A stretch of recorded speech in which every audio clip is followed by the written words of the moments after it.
Soy el doctor Carlos Capiel, jefe de clínicas de la subsede de Cátedra Diagnóstico y Terapéutica por Imágenes en el Instituto Radiológico Mar del Plata.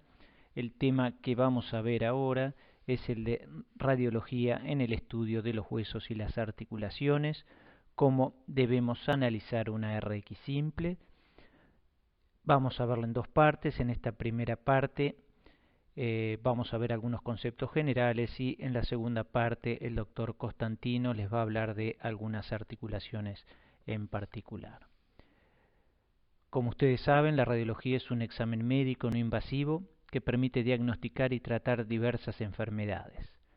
La toma de imágenes con rayos X supone la exposición de una parte del cuerpo a una pequeña dosis de radiación ionizante para producir imágenes del interior del cuerpo humano. Los rayos X son la forma más antigua y de uso más frecuente para producir imágenes médicas y fueron descubiertas en el año 1895 por William Röntgen. Acá vemos una foto de Röntgen y la primera radiografía efectuada, que fue una placa de mano realizada a su mujer. Los rayos X son una forma de radiación como la luz o las ondas de radio, que pasan a través de la mayoría de los objetos, incluso el cuerpo humano. El equipo de rayos X genera una pequeña cantidad de radiación que atraviesa el cuerpo, produciendo una imagen en película fotográfica o en imagen digital. Los rayos X son absorbidos por diferentes partes del cuerpo en variables grados. Los huesos absorben gran parte de la radiación, mientras que los tejidos blandos, como los músculos, la grasa y los órganos, permiten que más rayos pasen a través de ellos. En consecuencia, los huesos aparecen blancos en los rayos X, mientras que los tejidos blandos se muestran en matices de gris y el aire aparece en negro. De esta manera obtenemos las distintas densidades de radiología, que son la densidad aérea, grasa, agua, cálcica y metálica. En radiología hablamos de radiolucidez, es decir, que las imágenes más oscuras o que tienden al negro las denominaremos radiolúcidas y las más claras o que tienden al blanco radiopacas. Hasta muy recientemente las imágenes de rayos X se han mantenido como copia impresa en película, muy similar al negativo fotográfico. Hoy en día es posible almacenar electrónicamente las imágenes en archivos digitales.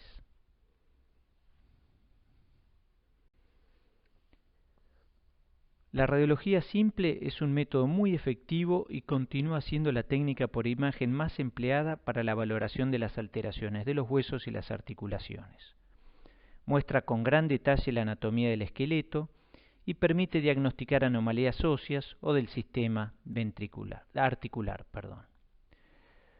Como dijimos, es el método que habitualmente inicia el protocolo diagnóstico, resuelve la mayoría de las patologías, tiene alto valor en la evaluación panorámica de articulaciones, huesos y partes blandas, y es un estudio que tiene bajo costo y fácil accesibilidad.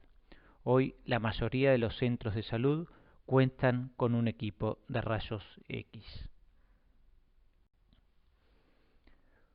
Una radiografía ósea toma imágenes de cualquier hueso del cuerpo, incluyendo la mano, muñeca, brazo, codo, hombro, pie, pierna, muslo, cadera, etc.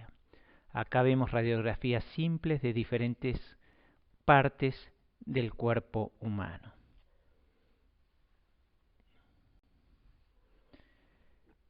La radiografía del sistema músculo-esquelético debe realizarse con una técnica adecuada que permita proporcionar un buen detalle de la médula ósea y de la cortical, y al mismo tiempo debe tener suficiente contraste de partes blandas para poder separar la densidad agua de la densidad grasa. De esta manera es posible estudiar el hueso y las articulaciones y tener una visión indirecta de los tejidos blandos. Acá vemos una radiografía en posición de frente de la articulación de la rodilla, en la cual es posible identificar a los huesos que conforman esta articulación, es decir, al fémur, la tibia y al peroné. En los huesos, como vemos indicados con las flechas, es posible diferenciar el hueso cortical de la médula ósea.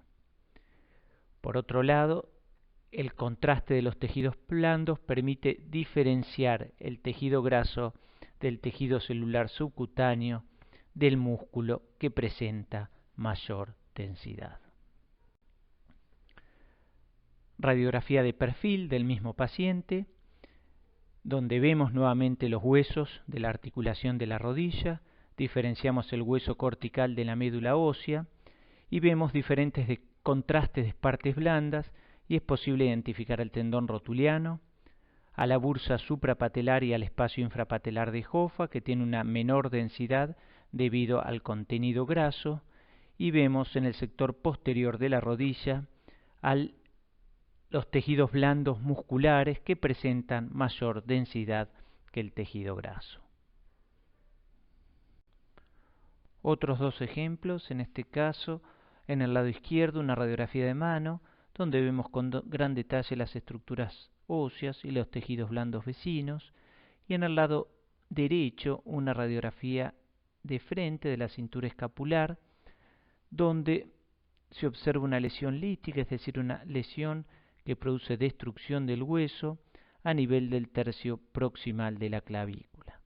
La misma se encuentra reemplazado por un tejido de densidad de partes blandas, indicado con las flechas.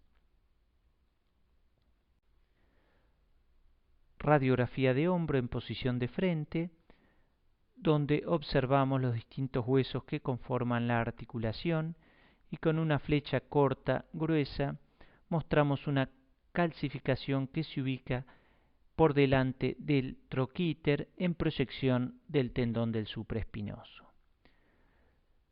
Esta entidad se conoce como tendinitis calcificante y es una calcificación del tendón del supraespinoso.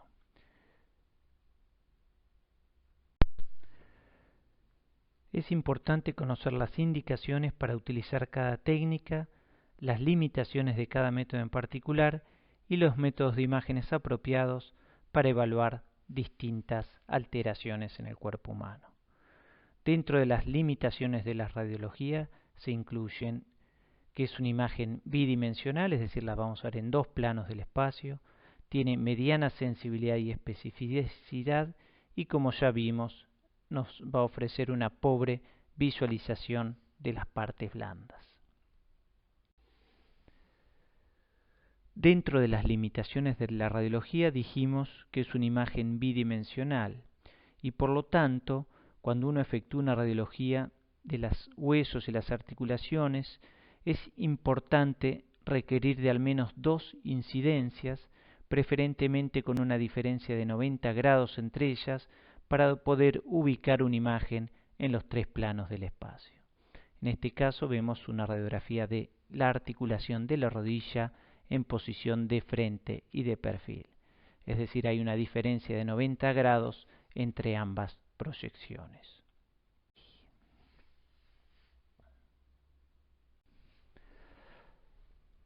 Acá vemos un ejemplo en una radiografía de frente, donde con flechas blancas se identifican imágenes de densidad cálcica proyectadas sobre el hueso o sobre el fémur, y sobre las partes blandas del sector medial de la rodilla. Con esta sola incidencia no podemos determinar si esas calcificaciones se ubican en los tejidos blandos anteriores o posteriores, o inclusive si algunas de ellas no se ubican en el hueso. Cuando hacemos la radiografía de perfil, vemos que estas calcificaciones se localizan en las partes blandas del sector anterior de la rodilla. Este es un paciente con una dermatomiositis y la importancia de obtener estas incidencias se debe a que de esta manera podemos identificar la correcta ubicación de las calcificaciones.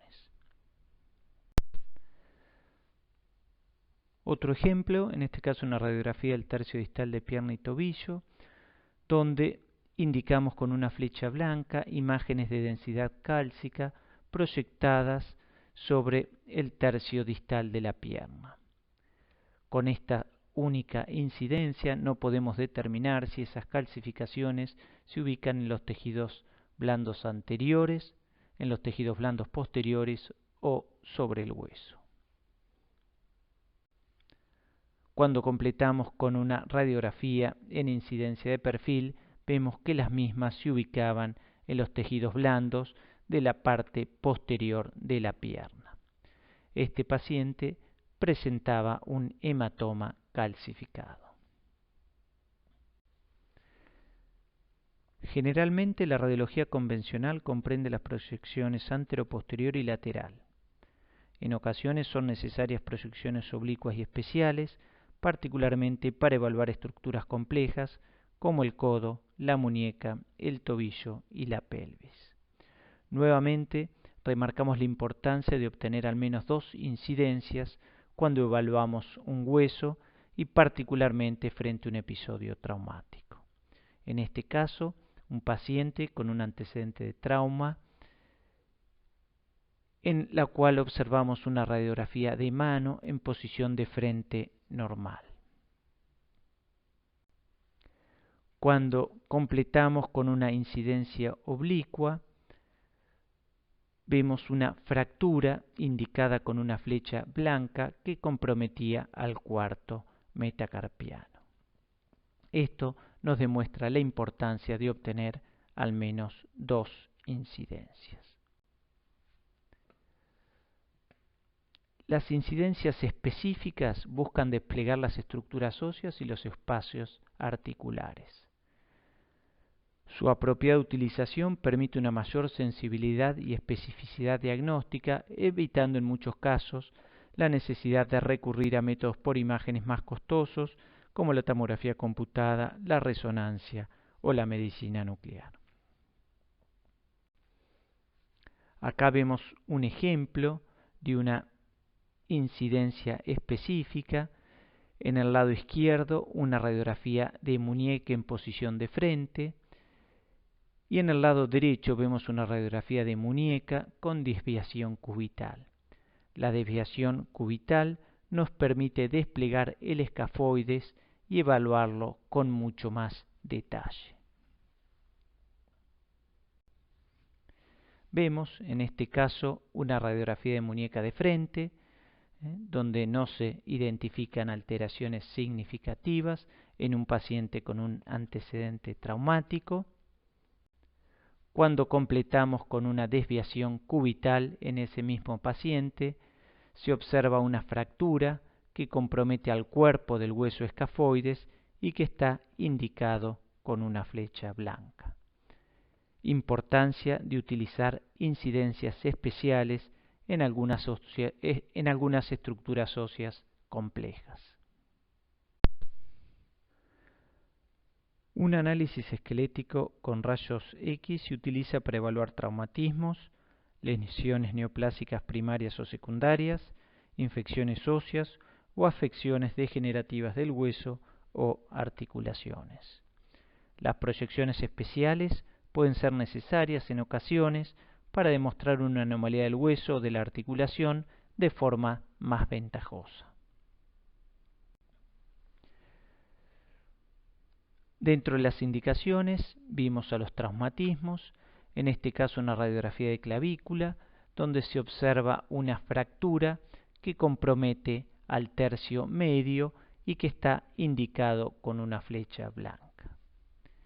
La fractura se define como una interrupción de la continuidad normal del tejido óseo y es la etiología más común de las lesiones del sistema musculoesquelético. En este caso, radiografía de frente y perfil de la muñeca, donde con flechas blancas se muestra una fractura que compromete a la epífisis distal del radio.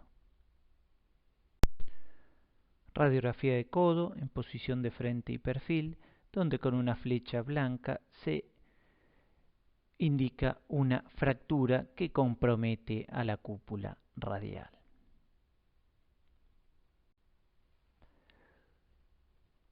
En este caso, radiografía de antebrazo en un paciente pediátrico con un traumatismo y con una flecha se muestra una fractura que compromete al tercio medio del cúbito. En caso de un traumatismo de un hueso largo con fractura, es aconsejable incluir en las RX las articulaciones proximal y distal a la zona traumatizada.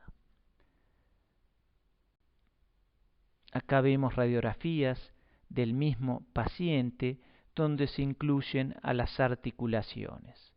Vemos que además de la fractura del cúbito, este paciente presentaba también una fractura a nivel de la cúpula radial. Si se incluyen a las articulaciones, se reduce el riesgo de pasar por alto una fractura asociada, una subluxación o una luxación alejada de la lesión aparentemente principal.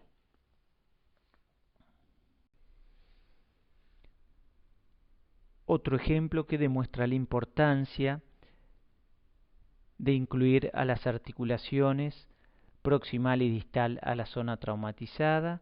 Nuevamente con una flecha blanca se identifica una fractura que compromete al tercio medio del cúbito. La incidencia de frente en el lado izquierdo demuestra además una luxación asociada del radio.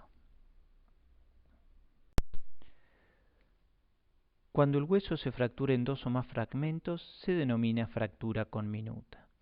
En este caso, vemos una fractura de la epífisis y de la metáfisis de la tibia, donde se observan múltiples fragmentos óseos y compromiso de la superficie articular.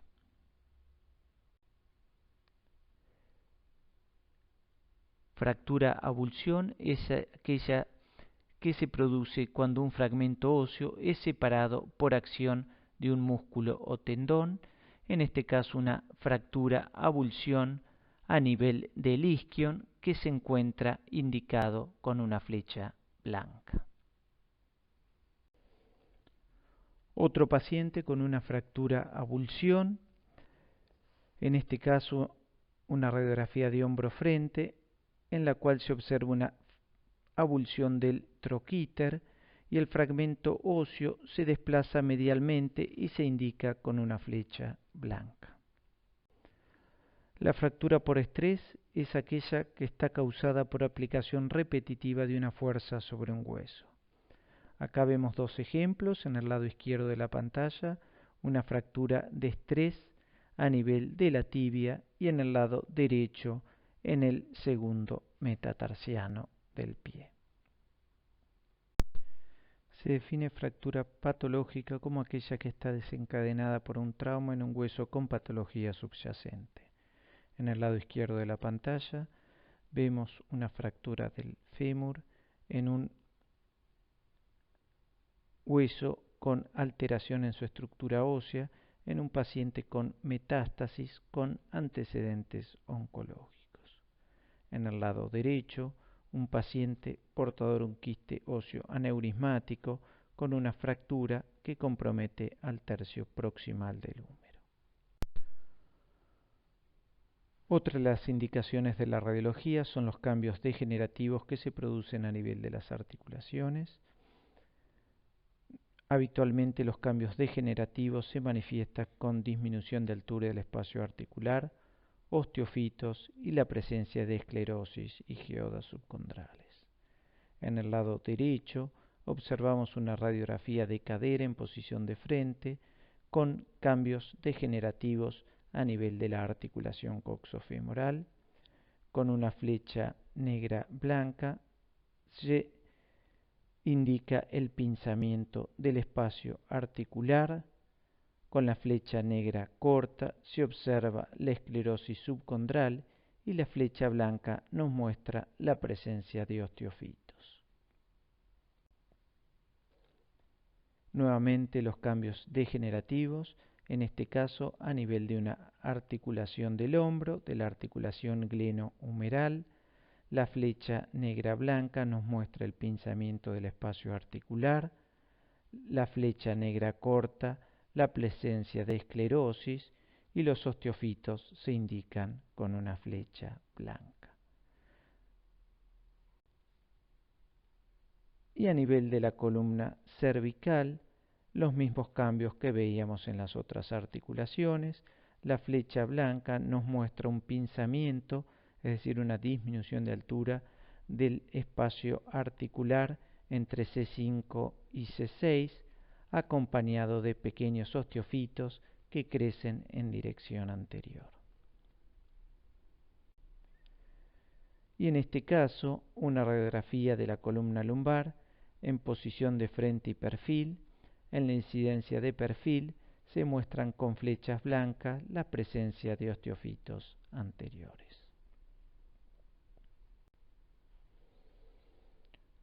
Otra de las indicaciones de la radiología son la presencia de lesiones neoplásicas primarias o secundarias. Normalmente las lesiones generan una reacción en el hueso cuyas características van a depender del tipo de interacción que se produzca entre la lesión y el hueso. Las lesiones neoplásicas primarias o secundarias en los huesos van a presentar distintas características.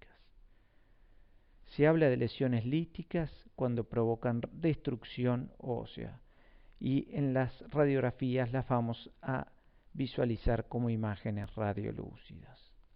Las lesiones blásticas son aquellas que provocan neoformación ósea y se van a identificar en las placas radiográficas como imágenes radiopacas, y las lesiones mixtas son aquellas donde coexisten patrones líticos y esclerosos. Dos ejemplos de lesiones líticas. En el lado derecho, una lesión lítica, es decir, que provoca destrucción del hueso en el tercio medio del húmero en una paciente con antecedentes de carcinoma de mama. En este caso corresponde a una metástasis. En el lado derecho, una radiografía de muñeca donde se observa una lesión lítica a nivel del radio que correspondió a un tumor de células gigantes. Acá vemos dos ejemplos de lesiones blásticas, es decir, lesiones que provocan neoformación ósea y que, como dijimos, se van a presentar como imágenes radiopacas. En el lado izquierdo, un paciente portador de un osteosarcoma que muestra imágenes radiopacas en proyección de la metáfisis distal del fémur, y en el lado derecho un paciente con un adenocarcinoma que muestra una lesión osteoblástica a nivel de la quinta vértebra lumbar. Y aquí observamos lesiones mixtas, es decir, acá coexisten patrones líticos y blásticos, es decir, patrones que provocan tanto destrucción como neoformación ósea. En esta radiografía de pelvis en posición de frente en una paciente portadora de una metástasis de carcinoma de mama. Dos radiografías de pelvis en posición de frente. En el lado derecho, la paciente con metástasis de cáncer de mama, en la cual observamos la alteración de la densidad ósea, y en el lado izquierdo una pelvis con la densidad ósea normal, simplemente para comparar el hueso normal del hueso patológico.